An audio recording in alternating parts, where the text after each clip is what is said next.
now for a quick Devar Torah, and part of there's a major issue this week with the Arei Miklat cities of refuge. These were 6 cities set aside, 3 on each side of the Jordan, that if somebody commits an accidental, what's referred to as an accidental killing. What's an accidental killing? The classic example is 2 men are out in the woods chopping down trees. One has his he's working with his hatchet. The head flies off the handle, kills the second person.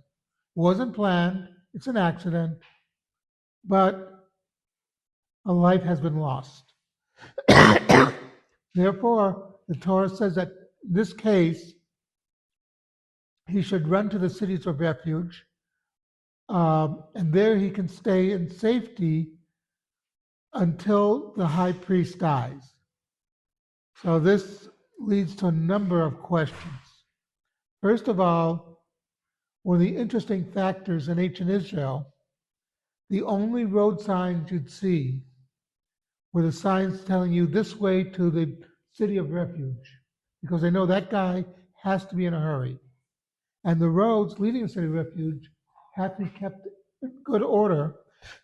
So as he's running, he doesn't run into potholes or other obstructions along the way.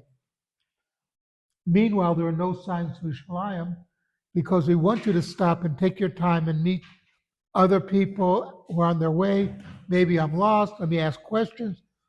To get to the cities of refuge, you don't have time to ask for directions. You want clear-cut instructions. And then the other question is, the other big question is, why is it that the thing that sets him free is the death of the high priest, the Kohen Gadol in the temple? What did he have to do with this? It's like he's in Yerushalayim doing his job. There's an accidental murder accidental killing, say, up in the Galilee. The high priest was nowhere near there. What does his death have to do with that? And there's a very interesting answer.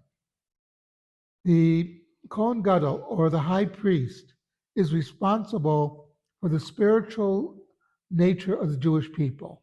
He is our spiritual representative. If he had been doing his job as it should be done, the accidental murder would not have taken place. That is sort of this is sort of something riding on him, because it represents something that if he'd been doing his job as he should have, then the guy who was chopping the tree down would have double-checked his hatchet to make sure the piece wouldn't fly off. In other words, it was a little bit of negligence on his part, but the spirituality of it permeates. So it's very interesting insight. And by the way, because of this, the mother of the high priest would always send food packages to the cities of refuge so they would not pray for the high priest to die. Because imagine you're stuck in the city, the only way to freedom is the death of the high priest. Guess what you're going to be praying for? You're going to be praying for the death of the high priest. Sort of interestingly, in American history, in George Washington's will, he had his slaves and his wife's slaves. His slaves became free on his death, but his wife's slaves would become free on her death. She decided to free them before, because she suddenly realized they have a vested interest in me dying. And even if they won't do anything to make me die, if I need a doctor, they might not be in such a hurry to call a doctor. So Martha Washington freed her slaves very quickly because she realized it was the smart thing to do. They became her servants, she paid them, and they were very happy with the new situation.